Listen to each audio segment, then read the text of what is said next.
Hello there, and welcome back to War Thunder. Today I'm playing for your pleasure the Chinese PT-76, Chinese light tank, battle rating 5.3, and I put myself a little bit upon a challenge because this tank is more or less stock except parts and FPE, and also the APHE round and the Heat FS round.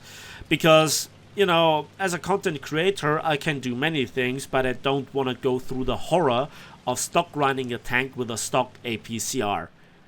That is not the challenge though, because the tank is otherwise in its stock configuration, and also I don't have an expert crew.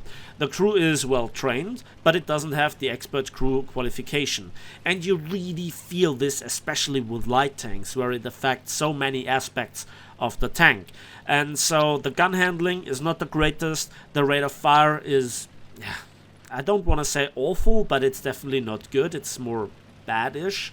And also, I think that the tank's speed is lackluster as well as its maneuverability. And yet, I am pretty confident because I am here on this map. But you also can have, with Heat FS, some bad shots. Yeah, that was a ricochet, and I have seen this recently more often, especially with low caliber Heat FS. I have the suspicious feeling that the probability of bouncing of a heat shell also depends on the caliber, but don't quote me on this. It just happened way too often for my taste.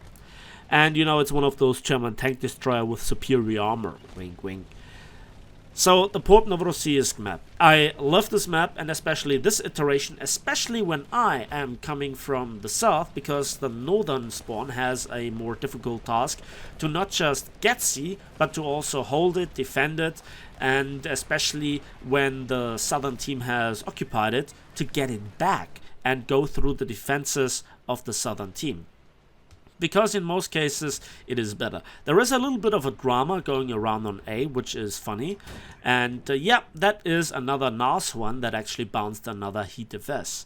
Because, you know, the thing about this map is if you know the map, if you know where the enemies are coming from, you can lay ambushes. And especially if you have a stock tank, if you have a tank with not the best performance or not any sort of lolpan one-shot wonder weapon, then you have to play a bit smart. Light tanks still can scout, even when stock, and I think that's a great thing, because at the worst you get some kill assists, and that is literally better than nothing and helps you spading the tank or getting the necessary upgrades. So the ammunition, let's talk about it for a moment, because I think it's more than highly interesting. You have the stock BR354N, and that is an APCR round with 152 millimeters of penetration. It has a good muzzle velocity of 950 meters per second, but it's APCR, so the post-penetration damage effect is not the greatest. But worse than this is actually the really bad performance versus flat armor, and you know, there are always some funny shots that happen when you use APCR. I don't trust APCR at all. I think that it is the worst shell type within War Thunder. End of discussion. So this makes actually the German tech tree quite nice, because you have up until a certain battle rating of, if you don't count the non-German vehicles in the German tech tree, I think up till 7.7. So here I focus the R3 because it's much more dangerous, and the KV-1B just shows no reaction to it. The German premium, that is, that you can buy. And so I look around and I scout them, and I am now trying to get the king of the hill. But this KV-1B player is not really reacting the way that I thought. I first wanted to disabling him, I adjusted my position, and this is the long reload. I tried to go for the next shot because due to him being wedged up, I also can kill not just the turret crew but also the driver in one shot. No need for switching ammunition. Yeah, I'm playing this game for far too long by now. As I said, I'm approaching 7 years. Yikes. So, then let's go back to the ammunition. As a tier 1 upgrade, equally important as the parts is the 53 BR 354 APHE round. It's not an APHE BC round, but it still has a bursting charge of nearly 50 grams, and it nearly pens 100 millimeters of armor, but the muzzle velocity with 662 meters per second is rather slow. But then, the absolute killer shell is the BK354M Heat FS round that comes as a tier 2 upgrade, equally as important as the FPE, if not more for a light tank that is. 200 millimeters of penetration at battle rating 5.3 with a muzzle velocity of 700 meters per second. And now I am stuck, and I barely dodged here, or I was pretty lucky that the Breda 501, a fantastic tank destroyer, that he just didn't blap me. And this is now my decision to not shoot here, I guess the Chiri 2, and because I never would have gone out of the position in time. And now I'm getting unstuck, and I made a tactical retreat. And so now I just hope that my team is focusing the enemy tanks that I still spot, and then I go around the house once more. Again, we just use here the same approach in just a few seconds as a few minutes before, and this is also the tactical retreating. And I think by now the game can be said to be won, because we have not just control of A and C, which is fairly standard for the southern team, but we also have kind of bridged the gap. We have bridged the gap between the two front lines, if you will. It's hard to describe, but we're essentially there, and it's not just me, but also up to 3 of my team's tanks and some more. Sadly, I blocked here the shell from one of my teammates, and because this tank just shot the Chiri 2, I'm confident by killing the gunner and the loader that I have all the time in the world to reload and get a kill. So that was a bit unfortunate, but that I blocked here the shell from my teammate, but yeah, sorry about this. And then here comes the Breda 501, and he now has spotted me. I scout him anyways, he seems to be under pressure, he gets a bit overconfident, and this is the reason why hull break is really badly implemented in War Thunder. That was an absolutely non-critical part of the enemy tank that I just hit. I hit the gun shield and there was nothing behind. Nothing. And there was even no hit camera, no just damage camera, whatever you want to call this. And again, I'm trying to get the king of the hill. There is the best German heavy tank at lower tiers, and we still blab here this guy because we have 200 millimeters of heat penetration. I tried to get another shot in, but even with an expert crew I wouldn't have reloaded in time. So the handling of this tank is not really that great. Yeah, that was something that I forgot to talk about. Sorry about this. So if we go now to the crew statistics, we have here a base reload of 11.8 seconds.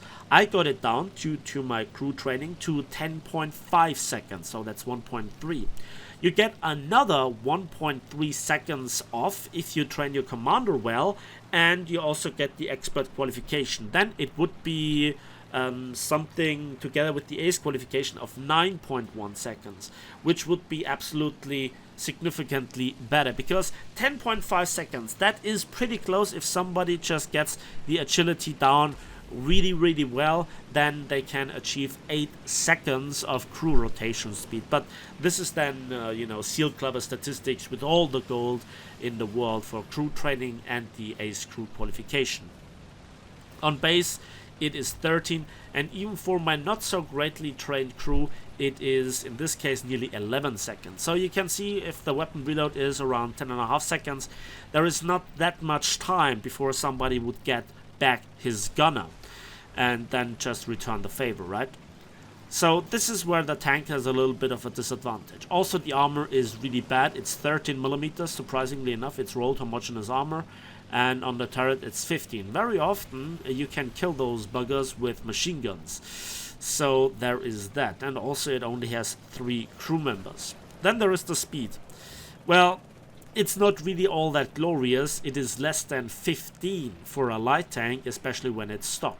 So I have no filters, no engine, no transmission, No suspension, no tracks, no brake system. Also elevation mechanism, crew replenishment, adjustment of fire, horizontal drive in particular, ESS, artillery support, improved optics, and night vision device, as well as the airstrike, are not yet mine. So you can imagine how long it takes to upgrade this tank, and how important speed is, as well as the ace qualification or the expert qualification, which I usually go for. Usually all my tanks have this, but I tried an experiment without it, and so far it goes well, but I don't really feel comfortable in it. The next thing is the turret traverse, and that is something that really needs to be pointed out, because it is stock just under 12 degrees per second for a light tank. That is not good. And I got it down or up to 14.5 degrees, and the best with an expert qualification and an ace qualification and a fully trained crew, it would go up to 17 degrees per second. You can imagine how important this is if you have to just simply deal with enemy tanks that, you know, you have to run circles around to get the gun actually on them. And with the machine gun, we get our final kill, the 6th kill.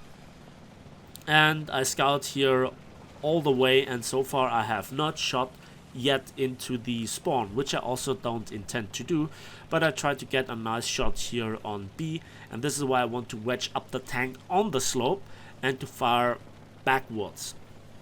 Yeah, and there is B getting decapped.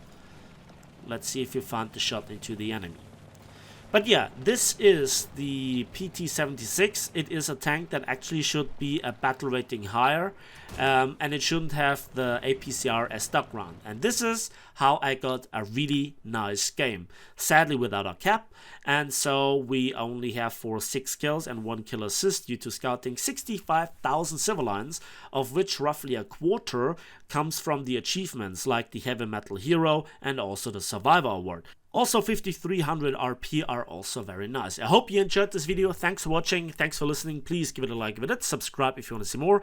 And let me know in the comment section what you think about this. And we'll see each other on the waves, in the skies, and on the battlefields of War Thunder.